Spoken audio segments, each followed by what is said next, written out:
Hello everyone, Pink Pearl by Jinia থেকে আমি জিনিয়া।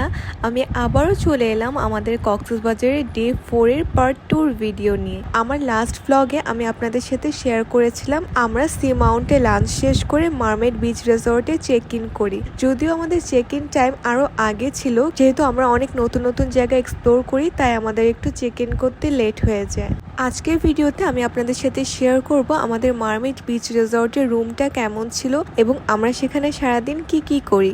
আমরা সেখানে যাওয়ার পরই তারা আমাদেরকে অনেক সুন্দর করে ওয়েলকাম জানায়। তারা তাদের ফ্রেশ কোকোনাট ওয়াটার আমাদেরকে ওয়েলকাম ড্রিঙ্ক হিসেবে সার্ভ করে। তারপর সজীব চেক ইনের সব ফর্মালিটিস কমপ্লিট করে। যেহেতু আমাদের রুম রিসেপশন থেকে বেশি দূরে ছিল না, তাই আমরা হেঁটে হেঁটে রুমে যাই এবং তাদের মধ্যে একজন আমাদের লাগেজগুলো আমাদের রুমে পৌঁছে দেয়। বাট আপনারা চাইলে পুরো রিসর্টটি ঘুরে দেখার জন্য বা যাওয়া আসা করার জন্য তাদের অটো আর বাগি সার্ভিসটিও নিতে পারেন। আমরা বুক করেছিলাম 1 নাইটের জন্য তাদের মারমেড সুইট। ঢুকতেই দেখলাম তারা অনেক সুন্দর করে লিখে রেখেছে সজীব অ্যান্ড জিনিয়াস মারমেড সুইট। আপনারা যখন কোনো রুম বুক করবেন তখন তারা আগে আপনাদেরকে জিজ্ঞেস করে রাখে যে আপনারা আপনাদের ভিলা ও রুমের কি নাম দিতে চান। আমরা আমাদের মারমেড সুইটে এন্ট্রি করার পরে দেখলাম যেরকম ছবিতে দেখেছি তার থেকে বেশি সুন্দর। একটি বড় কিং সাইজের বেড ছিল সেখানে, আর বেডের ঠিক অপোজিটে ছিল একটি ডিভান যেটির চারপাশে গ্লাস দেওয়া ছিল এবং আপনি এটিতে বসে বাইরের সুন্দর ভিউ এনজয় করতে পারবেন।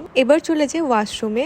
ওয়াশরুমটিও তাদের বেশ বড় ছিল এবং ওয়াশরুমে নেসেসারি সব জিনিস লাইক ব্রাশ, পেস্ট সবই ছিল। তাদের শাওয়ারের জায়গাটি আলাদা করা ছিল এবং আলাদাভাবে একটি বাথটাবও ছিল। আমার কাছে যেটি সব থেকে তাদের ভালো লেগেছে সেটি হলো ওয়াশরুমে তাদের দুটি সেপারেট মিরর ছিল। ওয়াশরুম থেকে বের হয়ে একটি আলমিরা ছিল যেখানে একটি লকারও ছিল এবং একটি মিনি ফ্রিজ ছিল। তারা সেখানে একটি সিজনাল ফ্রুটস এর বাস্কেট রেডি করে রেখেছিল যেখানে তাদের সব দেশীয় সিজনাল ফ্রুটস গুলো ছিল। এটি কিন্তু ছিল কমপ্লিমেন্টারি। ওভারঅল তাদের রুমটি আমার কাছে অনেক ভালো লেগেছিল। তারপরে আমরা দুজনে ফ্রেশ হয়ে রেডি হয়ে গেলাম সুইমিং এর জন্য। যেহেতু আমরা মারমেড বিচ রিসর্টে এসেছি তাই আমি নিজেকে একটু মারমেড টাইপের লুক দেওয়ার ট্রাই করেছিলাম। তারপর আমরা দুজনে চলে গেলাম তাদের পুল এরিয়ার দিকে। তাদের পুল এরিয়াটি কিন্তু তাদের রেস্টুরেন্টের ঠিক পাশেই। আপনারা যদি এই রিসর্টে নাইট স্টে না করতে চান তাহলেও কিন্তু আপনারা তাদের একটি প্যাকেজ আছে যেখানে তাদের পুল অ্যাক্সেস এবং ফুড ইনক্লুড আছে। সেই প্যাকেজটি নিয়ে আপনারা তাদের পুল এরিয়াতে সুন্দর সময় কাটাতে পারেন। তাদের পুল এরিয়াটি অসম্ভব সুন্দর। আমাদের মনেই হচ্ছিল না আমরা দেশে আছি, আমাদের মনে হচ্ছিল আমরা দেশের বাইরে কোথাও গিয়েছি। একদম একটি বালি ভাইবস দিচ্ছিল চারদিক। আর যেহেতু এটি ইকো ফ্রেন্ডলি একটি রিসর্ট তাই চারদিকে অনেক গ্রিনারি ছিল। তাদের পুল এরিয়াতে রুফটপে যাওয়ার একটি জায়গা আছে যেখান থেকে আপনারা পুরো ভিউটি অনেক সুন্দর দেখতে পারেন। সেদিনের ওয়েদারটিও অনেক সুন্দর ছিল আর আমরা যে টাইমে গিয়েছিলাম তখন ঠিক সানসেটের আগের টাইম ছিল, তাই আকাশটিও অনেক সুন্দর লাগছিল। আমরা দুজন পুলে অনেকক্ষণ টাইম স্পেন্ড করি, অনেক ভালো লাগছিল। যেহেতু পুল এরিয়া থেকে ডিরেক্ট সমুদ্র দেখা যাচ্ছিল, এটি আরো সুন্দর লাগছিল দেখতে। আরেকটি কথা, আপনারা যেদিন চেক ইন করবেন সেদিনই কিন্তু আপনাদের পুল অ্যাক্সেস নিতে হবে। চেক আউটের দিন তারা পুল অ্যাক্সেস অ্যালাউ করে না। আমি আপনাদেরকে সাজেস্ট করব আপনারাও ঠিক এরকম সানসেটের আগে টাইমে যাবেন, তাহলে অনেক সুন্দর একটি ভিউ এনজয় করতে পারবেন। আমরা আমাদের সুইমিং শেষে তারপর আমাদের রুমে গিয়ে শাওয়ার নিয়ে ফেলি। শাওয়ার নিয়ে ফ্রেশ হয়ে আমরা চলে যাই আমাদের রাতের ফুলমুন পার্টির টিকিট কালেক্ট করার জন্য। তারপরে আমরা দুজনে চলে যাই সানসেট দেখার জন্য। যেহেতু রাতে তাদের বিচে ফুলমুন পার্টি ছিল তাই সেখানে ডেকোরেশনের কাজ চলছিল, কিন্তু বিচ ভিলাগুলোর পাশে যে বিচটি ছিল সেটি ওপেন ছিল, তাই আমরা সেখানে চলে যাই সানসেট দেখার জন্য। সেখানে দাঁড়িয়ে আমরা দুজন পুরো সানসেটটি এনজয় করি। এত ভালো লাগছিল, পুরো আকাশটি কি সুন্দর অরেঞ্জ হয়ে গিয়েছিল একদম। সানসেট আমার বরাবরের মতোই অনেক পছন্দ। আর এটি যেহেতু মারমেড বিচ রিসর্টের প্রাইভেট বিচ তাই এখানে বাইরের কোনো মানুষই ছিল না, অনলি যারা রুম গেস্ট ছিল তারাই ছিল। আমরা দুজনে সানসেট দেখে রুমে ব্যাক করি, তারপরে আমরা ডিনারের জন্য রেডি হয়ে যাই। আমরা ফুলমুন পার্টিতে যে আউটফিট পরবো সেটি একবারে পরে ফেলি, কারণ আমরা দুজনে প্ল্যান করেছিলাম ডিনার করে সেখান থেকে ডিরেক্ট ফুলমুন পার্টিতে চলে যাব।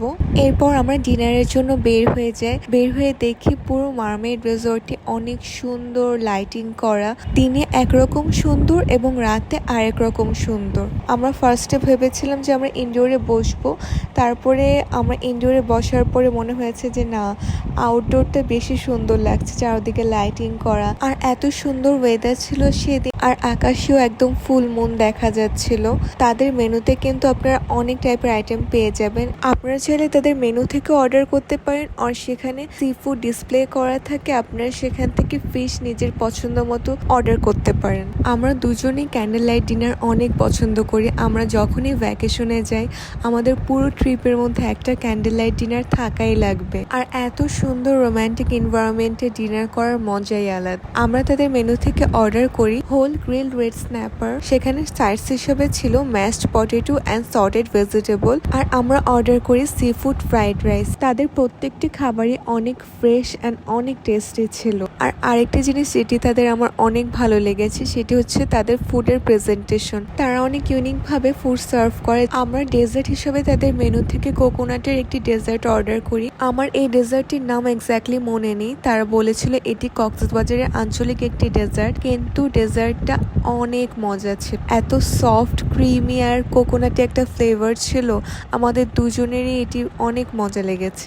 আমি আপনাদেরকে সাজেস্ট করব আপনারা মারমেডে আসলে এই ডেজার্টটি মাস্ট ট্রাই করবেন। আমাদের ডিনার শেষে তাদের মধ্যে থেকে একজন আমাদের দুজনকে দুটি ফ্লাওয়ার গিফট করে। ফ্লাওয়ারটি থেকে এত সুন্দর সুইট একটি স্মেল আসছিল। আলহামদুলিল্লাহ আমরা সারাদিন অনেক মজা করি। সো এটাই ছিল আমরা মারমেড রিসর্টে সারাদিন কি করেছি। আমরা রাতে ফুলমুন পার্টিতে আরো কি করেছি আমি সেটি নেক্সট ব্লগে আপনাদের সাথে শেয়ার করব।